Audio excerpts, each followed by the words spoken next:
This video is meant to be a quick introduction to Adobe Lightroom and how you might use it to edit still photos that you take with your drone.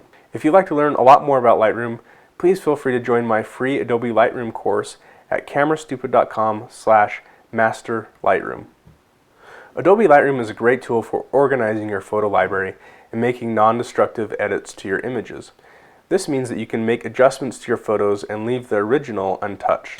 Okay, so I've opened Adobe Lightroom here and clicked on the import dialog box and then navigated to the location on the drive where I have some drone photos that I've taken in Swan Valley, Idaho with the Inspire 1 drone. So you can see here's the still photos. I'm just going to import those, not the videos.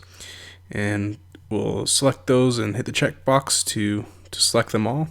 And then click import. And that's going to take a little bit.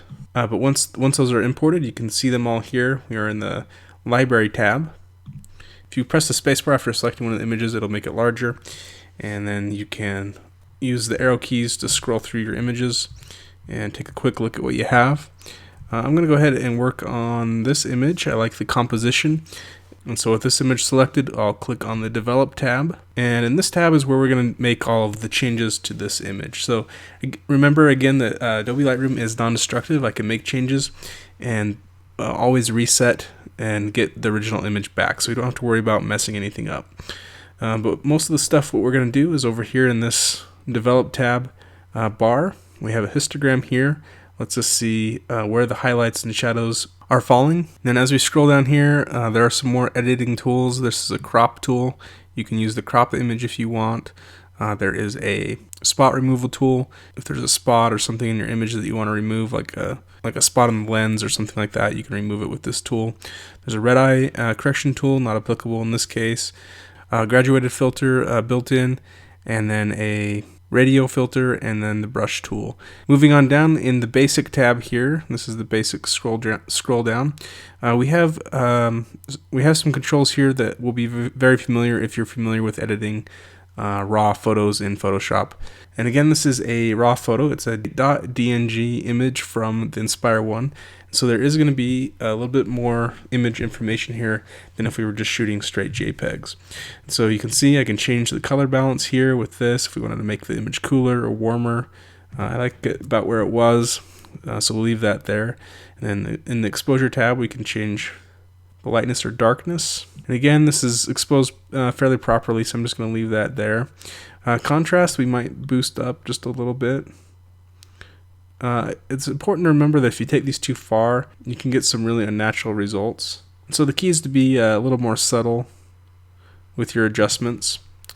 Highlights is going to just affect the highlights. So if we had some blown highlights, we could bring that down a little bit or increase it to lighten it up a little bit. Increase or decrease the shadow areas of the image. Whites affects the whites of the image. Blacks affects the blacks. I'm not going to leave most of those alone. Down here we can give the image a little bit of clarity, and this is going to make those edges pop just a little bit more. You can play with vibrance here, so kind of boost colors or decrease colors, and saturation. And saturation, we could desaturate the image or add some saturation to our liking. There's a tone curve here that you can play with if you want. You can add a little bit of fade to the image for a little bit of vintage feel. So those are the basic controls that I would use to edit in Adobe Lightroom. Scrolling down, there's one more here. If you keep going down to the detail drop down, there is a sharpening tool, and you could increase or decrease the sharpening here to your taste. Again, sometimes this helps to bring out the details in the image. One more thing I forgot to mention, a lot of the cameras that you might be shooting aerial photos with will have a very wide lens, and this wide lens can sometimes cause some distortion in your image. It'll make straight lines appear curved instead of straight like they should be. And one way to fix that, there's actually a tool built into Lightroom and Photoshop, but in Lightroom, it's here in the side panel under Lens Corrections. And if you go to Basic, you can turn Enable Profile Corrections on. So Lightroom is smart enough; it has a profile or a database of lens profiles built into it, and Lightroom is smart enough to actually detect which camera and thus which lens, especially with these cameras from DJI and GoPro, which camera and which lens the image was taken with, and so it can automatically detect that. And if you just enable this here, just as easily as checking the box, watch close as the image changes. You can see it's pretty subtle, but it does correct for that fisheye just a little bit. And so you can enable that there, but just realize that this is here, the lens correction drop down. So it's a great tool. If you go to the profile tab, you can actually see that here it has detected the correct model here. It is a DJI Inspire 1 camera, and it's applying the default fix for that lens profile. If you click the drop down here, you can see all the other lenses that it has in the database. So it's quite extensive, but again, auto detection works great, and you can pull out some of that wide angle distortion. While you're editing, you can come over here to this comparison tool. If you click on that, it'll show you the before, the original, and then the after image.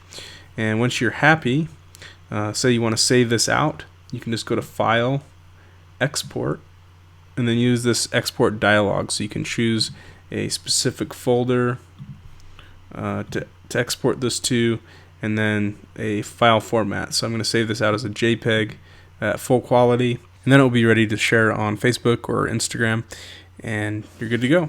So guys, that's just a really quick look at using Adobe Lightroom to edit your images. Go ahead and get familiar with these controls here. They're very powerful, the things that you can do with your images, especially if you've shot an image in the RAW format, the RAW DNG format, or some other RAW format from your camera. So I hope you have fun with Adobe Lightroom, and we'll see you in the next video.